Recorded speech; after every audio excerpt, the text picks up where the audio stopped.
로드무비라고 불리는 영화들이 있습니다. 이 영화들은 목적지보다 목적지까지 이르는 그 여정을 더 많이 다루고 있는 그런 영화들이지요. 대표적인 로드무비 영화 중에 반지의 제왕이라는 영화가 있습니다. 이 영화의 주인공들은 어떤 목적지까지 가야 되고 뭔가를 찾아야 되고 누군가를 만나야 하는 그런 이유가 있지만 그 목적지에 이를 때까지 엄청난 모험을 경험하게 됩니다. 그리고 그 여정을 통해서 수많은 고초를 겪고 난관에 부딪히지만 이를 통해서 세상을 바라보는 눈이 좀 바뀌고요. 그리고 깨달음을 얻게 됩니다. 그래서 그들이 이제 목적지에 도달할 때쯤이면 이미 목적지에서 얻어야 하는 그것이 필요가 없는 사람이 되어버려요. 실패를 해도 실패자가 아니고 성공한 사람이 되어도 그 성공하면서 얻었던 그것들이 다 별 소용이 없다는 것을 깨닫게 되는 것입니다. 왜냐하면 어느새 그 여정을 통해서 그 자신이 훨씬 더 가치 있는 사람이 되어버렸기 때문입니다. 우리의 믿음이란 것도 그렇습니다. 목적과 성취도 중요하지만 그 과정이 더 중요한 것입니다. 하나님께서 우리에게 약속하신 분명한 축복받은 삶이 있습니다. 넘치는 풍성한 삶이 있습니다. 그러나 그것을 향해서 가서 그것을 마지막에 결과물로만 얻는 것이 아니라 그 결과물을 얻으면서 가는 한 걸음 한 걸음 우리의 인생 여정 자체가 바로 그 축복들을 미리 받는 그런 삶이 되어야 한다는 것입니다. 그래서 믿음에는 성숙해 가는 것이 참 중요한 것입니다. 우리가 하나님의 자녀가 되고 상속자가 되었습니다. 하나님은 우리에게 놀라운 축복을 약속하셨습니다. 그러나 그것은 미래에만 받는 게 아니라는 것입니다.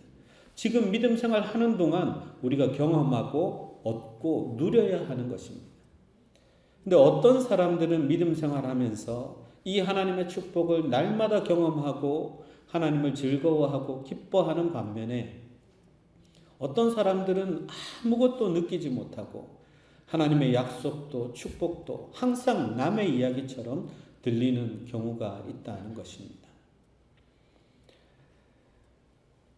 이스라엘 백성들이 하나님의 백성으로서 선택받고 나서 무려 40년 동안 광야 생활을 했습니다. 왜 그 광야의 여정이 필요했을까요? 하나님의 목적은 그냥 그들을 출애굽시켜서 바로 가나안 땅에 집어넣는 것이 목적이 아닙니다. 어떻게 그 땅까지 가느냐가 중요하다는 것입니다. 그래서 하나님은 이 광야의 여정을 통해서 이들을 훈련시키고 이들이 가지고 있던 옛 습성들을 다 버리게 하고 하나님 보시기에 아름다운 하나님의 사람들로 성장하고 성숙시키기 위해서 40년이라는 시간을 쓰셨다는 것입니다. 오늘날 교회에 모인 성도들도 모두가 다 예수를 믿고 나서 기뻐하고 하늘의 축복을 경험하고 항상 즐거운 것은 아닙니다.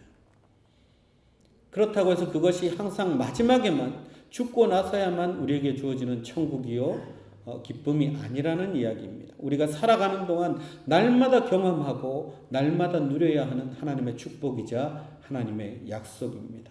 근데 왜 그것을 우리가 경험하지 못할까요? 중간중간 우리의 삶에 갈등이 있기 때문입니다. 그 갈등이 우리를 힘들게 하고 낙심하게 하고 그 약속과 축복을 보지 못하게 한다는 그런 뜻이 있습니다. 오늘 본문을 보면 무려 40년 동안 훈련을 받은 이스라엘 백성들이 이제 가나안 땅으로 들어갑니다. 하나님이 약속하신 축복의 땅에 들어가는데 요단강을 중심으로 이제 동쪽에서 서쪽으로 건너가면 가나안 땅, 약속의 땅이 있습니다. 근데 그 땅에 들어가기 직전 이 요단강을 건너기 전 요단강 동편에서 두 지파가 갑자기 브레이크를 겁니다.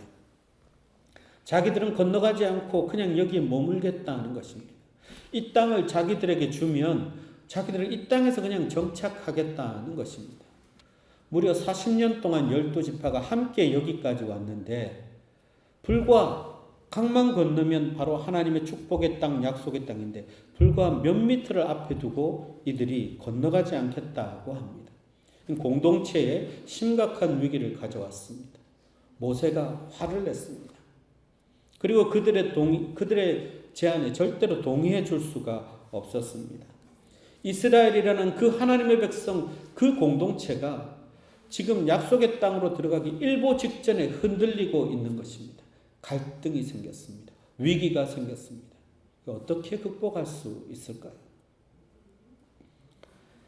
40년 동안 이스라엘 백성들이 광야를 생활하다 보니까 이 가나안 지역까지 올 때까지 주변에 있는 여러 민족들을 쳤습니다. 그래서 그들은 전리품을 얻었습니다. 그 중에는 양도 있고 소도 있고 가축들이 많이 있었지요. 특히 르우벤 지파와 갓 지파가 이 가축이 많이 있는데 자기들이 보니까 이 요단 동편 강을 건너기 전에 이 땅이 목축하기에 너무 좋은 곳이라는 것입니다. 그들이 본 것이 잘못된 것은 아니겠죠. 근데 이 땅을 자기들에게 달라고 요구하는 것입니다. 아셀 땅과 길르앗을 보니까 너무 기름지고 좋은 땅인데 그냥 마음에 탁 꽂혀버려가지고 자기들은 여기서 멈출 테니까 이 땅만 자기들에게 달라고 이야기를 합니다. 근데 여러분 이걸 보면 어떤 장면이 떠오르십니까? 창세기 13장을 보면 아브라함과 롯이 갈라지는 장면이 나옵니다. 조카 롯이 보니까 소돔이라는 지역이 그렇게 좋아 보일 수가 없어요. 그래서 우리는 저 땅으로 갈 테니까 여기서 갈라집시다 라고 이야기합니다. 아브라함과 떨어진다는 것은 하나님으로부터 멀어지는 것입니다. 엄청난 선택, 위험한 선택인데 이 롯은 그걸 선택하고 말았던 것이죠. 마찬가지입니다. 지금 이 두 지파, 르우벤과 갓 지파가 요단강을 건너가지 않겠다, 우리는 여기 머물겠다 하는 것은 하나님의 백성들과 함께 하지 않겠다. 그리고 하나님이 약속하신 그 축복의 땅에 자기들은 들어가지 않겠다라는 엄청난 선언인 것입니다. 여러분, 이 땅이 어떤 땅입니까? 이 땅이 하나님이 약속하신 땅입니까? 절대로 그렇지 않습니다. 요단강을 건너가야, 요단강 서편에 가야 하나님이 약속하신 축복의 땅이 있습니다. 근데 왜 이 땅을 가지 않고 여기에 머물겠다는 것입니까? 자기들이 보니까 강 양쪽이 얼마나 차이가 나겠습니까? 이쪽도 보니까 괜찮다. 자기들 판단이 선 거죠. 계산이 선 거죠. 그리고 자기 이익을 따져보니까 여기가 괜찮겠다. 그래서 머물겠다는 것입니다. 여러분, 이것이 문제입니다. 하나님이 약속하신 축복은 아무리 비슷해도 하나님이 정확하게 말씀하신 말씀을 따라 온전히 가야 얻을 수 있는 것입니다. 말씀을 끝까지 온전히 따랐어야 합니다. 강을 건너갔어야 했다는 것입니다. 근데 지금까지 해오다 보니까 40년 동안 오면서 지치기도 했거니와 눈에 보니까 바로 그런 땅이 있다는 거죠. 적당하게 축복도 받은 것 같고 약속도 이루어진 것 같고 그러니까 여기에 그냥 머물러 앉겠다는 것입니다. 하나님이 주신 것이 아닌데 하나님의 것이라고 스스로 판단하고 그냥 머물겠다는 것입니다. 이것이 불신앙입니다. 이것이 불순종입니다.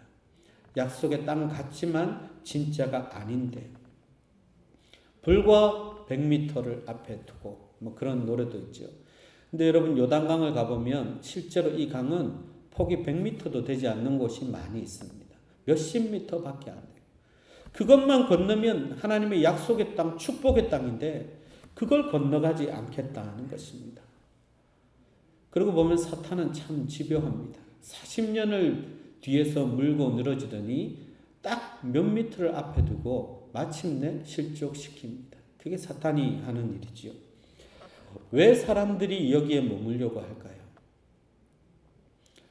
평소에 자기 생각이 많았던 사람들입니다. 이들은 말씀을 따라온 것이 아니라 자기 생각을 가지고 여기까지 온 것입니다. 근데 딱 보니까 자기들이 생각한 그 그림이 눈앞에 펼쳐집니다. 아, 이렇지. 축복은 이래야지. 하나님의 약속은 이렇게 이루어지는 거지. 자기들이 생각한 것과 딱 맞으니까 그냥 그걸 딱 붙잡고 말았다는 것입니다. 이 안에 하나님의 말씀으로 가득 차 있어야 되고 하나님의 말씀을 계속 따라왔어야 하는데 지금까지 그렇게 해왔다면 끝까지 말씀을 따라갈 것인데 그들은 말씀을 따라온 게 아닙니다. 그냥 무리와 함께 온 것이죠.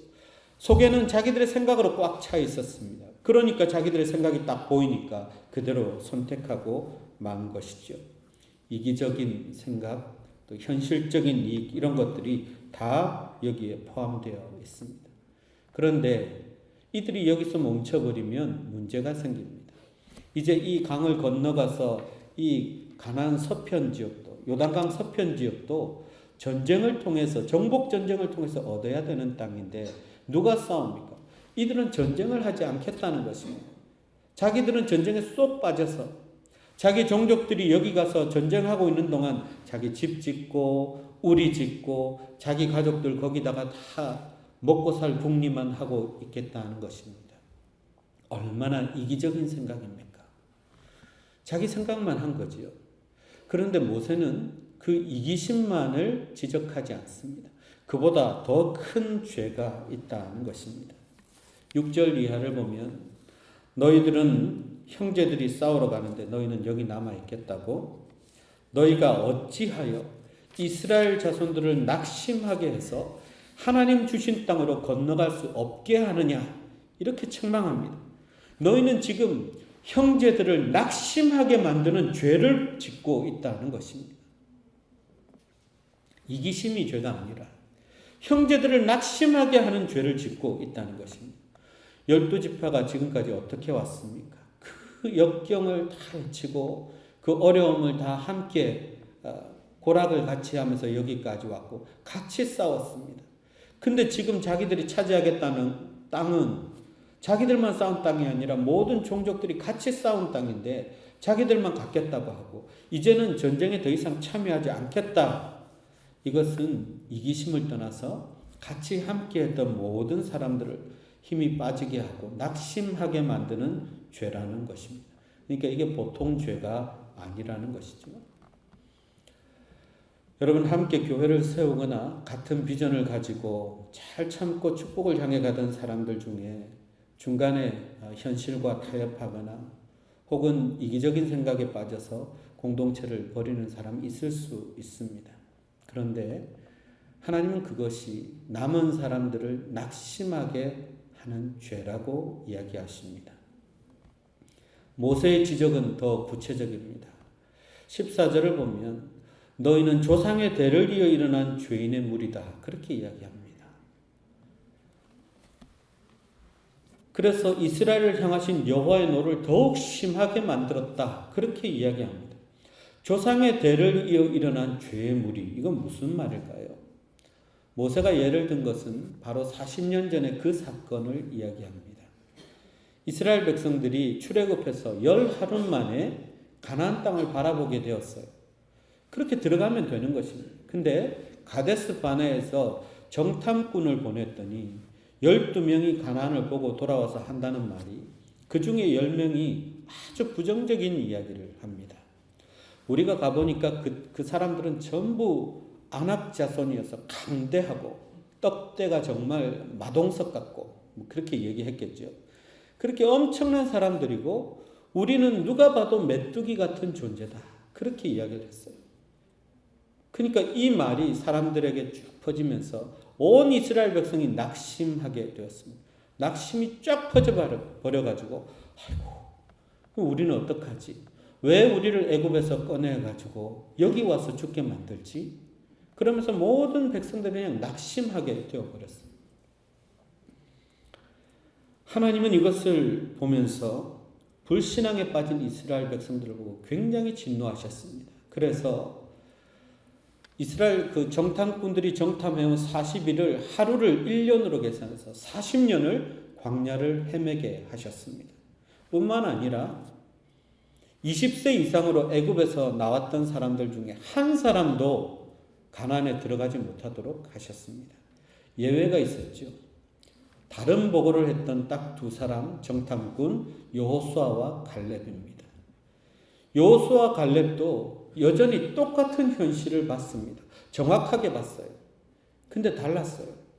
이 부정적인 보고를 한 사람들은 정확하게 현실을 보기는 봤지만 해석을 완전히 불신앙으로 했어요. 믿음이 없는 해석을 했습니다. 그래서 고백도 결단도 믿음이 없는 고백과 결단을 했습니다.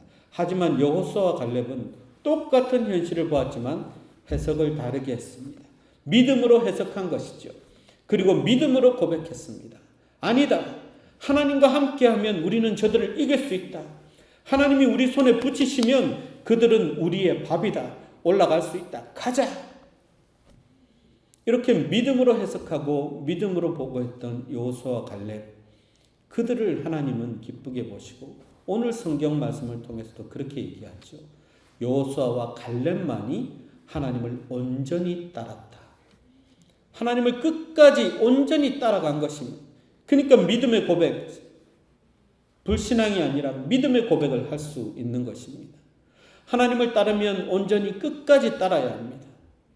어떤 상황과 환경이 주어지거나 강이 가로막히거나 내 눈앞에 보이는 것이 있다고 거기까지만 따르는 것은 온전히 따르는 게 아니라는 것입니다. 하나님은 이 두 사람을 복 주셔서 그들이 나중에 가나안에 들어갈 수 있도록 하셨죠. 바로 그때 그 죄, 40년 전에 이스라엘 백성들을 낙심시켰던 그 죄를 지금 똑같이 르우벤과 갓 지파가 행하고 있다는 것입니다. 주변 사람들을 낙심하게 하는 죄, 이스라엘 백성들을 낙심하게 했다는 것이죠. 15절을 보면 그 죄가 얼마나 심각한지 이렇게 말씀하십니다. 너희가 만일 돌이켜 여호와를 떠나면 여호와께서 이 백성을 다시 광야에 버리시리니 그리하면 너희가 이 백성을 다 멸망시키리라. 르우벤과 갓 지파가 남고 떠나버리면 이 백성을 하나님이 다시 광야에 집어넣으시고 멸망시키는데 그 책임은 너희들이다. 이렇게 말씀하시는 것입니다. 정말 무시무시한 말씀입니다. 이스라엘 공동체에 큰 위기가 다가왔습니다. 아마도 일이 이렇게 커질지 몰랐을 것입니다. 모세로부터 이렇게 어마무시한 책망을 받으리라고는 상상도 안 했을 것입니다. 조상들의 죄까지 언급하면서 자기들을 책망하자 이들이 황급히 다시 자기들의 의견을 조정하고 다시 모세를 설득합니다. 그럼 좋습니다.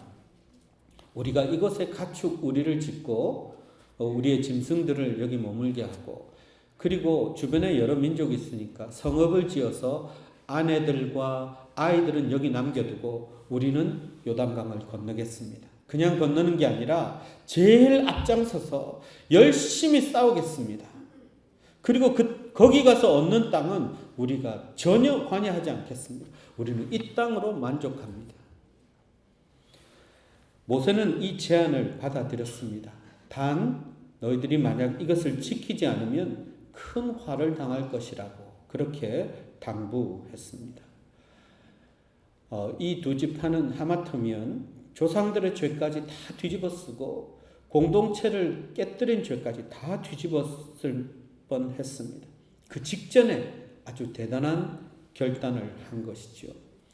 이제 그들은 자기들이 가서 싸워도 아무것도 얻을 것이 없는 곳에 가서 열심히 싸워야 합니다. 제일 앞장서서 싸워야 합니다. 그러니까 희생하고 섬겨야 한다는 것이죠. 근데 이 결단이 무너질 뻔했던 공동체를 다시 다잡았습니다. 이 결단이 흔들리던 공동체를 다시 약속과 축복의 땅으로 나아가게 했다는 것입니다. 그러니까 여러분, 갈등을 해결하는 방법은 다른 게 없습니다. 자기를 희생하고 섬기면 되는 것입니다. 그것으로 이 문제가 풀립니다. 공동체 속에서 욕심을 주장하는 사람들, 자기 이익만 주장해서 갈등을 초래하는 사람들은 그냥 놓아버리고 떠나면 그만이라고 생각합니다. 그러나 그렇게 해서는 문제가 하나도 해결되지 않습니다. 자기 이익을 버리고 희생하고 헌신하는 사람, 그 사람을 통해서 공동체의 갈등은 해결되고 문제는 풀리게 되어 있습니다.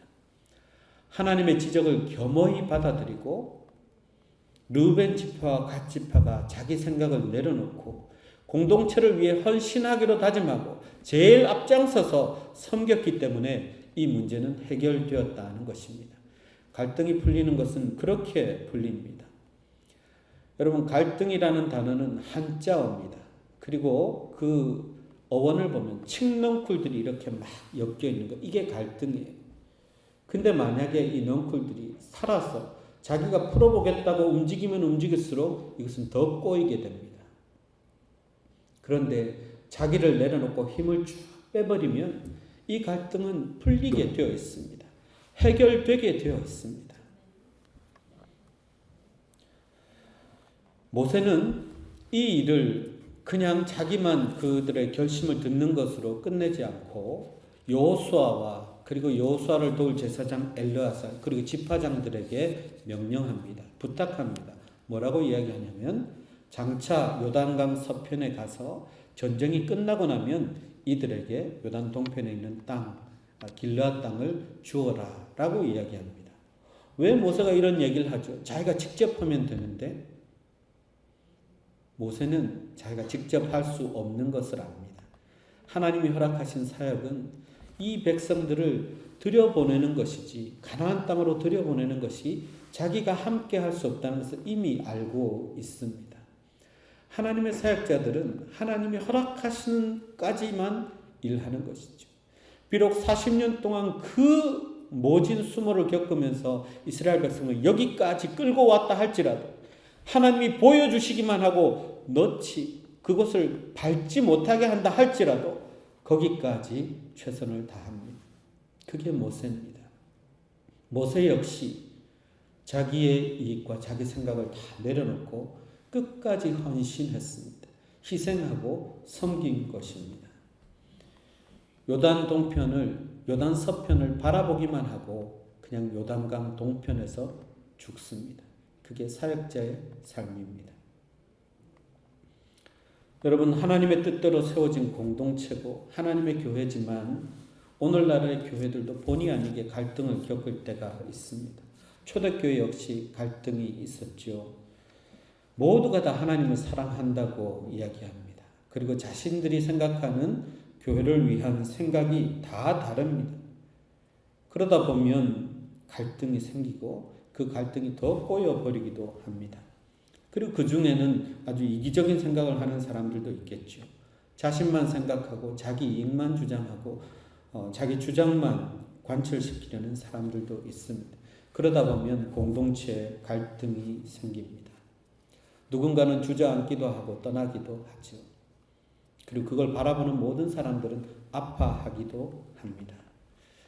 그래서 그것은 그냥 죄가 아니라 그냥 이기심과 그런 죄가 아니라 다른 사람들, 공동체를 낙심시키는 죄라는 것을 우리가 잊지 말아야 합니다.